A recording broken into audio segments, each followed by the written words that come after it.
and David knowing his way around, he was the bird boat. Everybody else stood down. My husband still went and retrieved the birds, brought them to Port Sulphur, and then came back down to Venice Port to park the boat. Every day, the whole entire time that he worked. So, do we know, can we prove that this is from BP?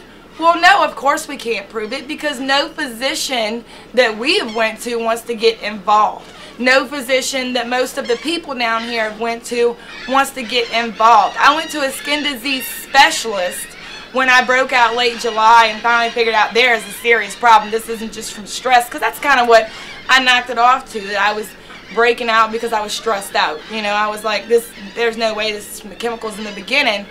When I went to the skin disease specialist late July, I asked him, what could this be from? And he went through a long list of things. So it was never stated that it was from the BP oil disaster. However, through the research that I've done, and people like Dr. Ricky Ott and Dr. Wilma Subra and different individuals, dermatitis and these skin infections are related to chemical exposure in certain cases.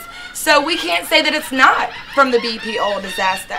I'm not a doctor, I'm not a scientist, I'm not a congressman, I'm not anybody other than a commercial fisherman's wife who made the decision to speak up because they wasn't putting respirators. That's how I got into this. That's how I got into this position. They forbid respirators because it didn't look good on video on national TV. Didn't give a shit about the health of those people's lungs. I went, everybody keeps questioning me as to how I got security clearance to go into operations section in Venice and the Homa Incident Command Post that was over the entire region of Louisiana. I was at a town hall meeting, I think it was May 23rd or 24th. It was on Monday, that week of the 23rd. So it was either the 23rd or the 24th. I want to say it was the 24th. Anyway, after I stood up and went toe-to-toe with the EPA, BP, NOAA, OSHA, the local parish government, state government, the DA's office, all these different representatives that were sitting up there. I don't know who they're representatives for, surely not us.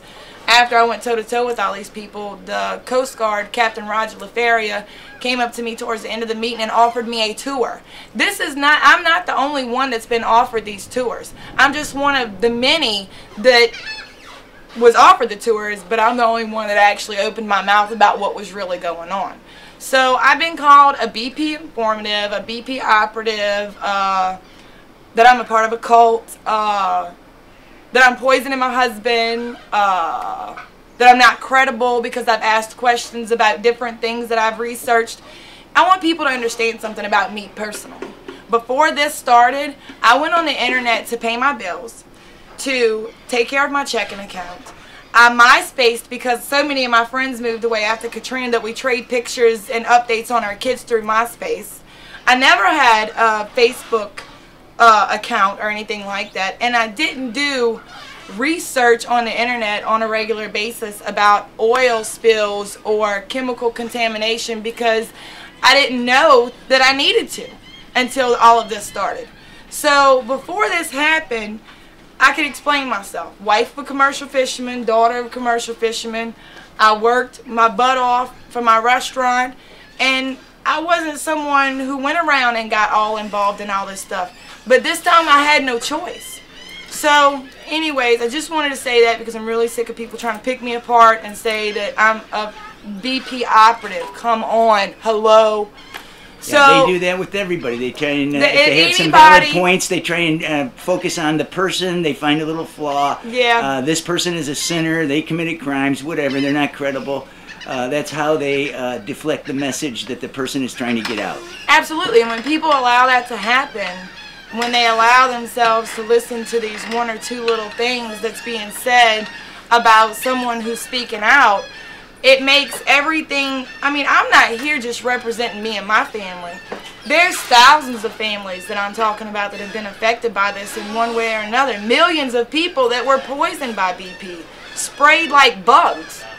So why am I the one that's uncredible? Why isn't everyone that's calling me uncredible?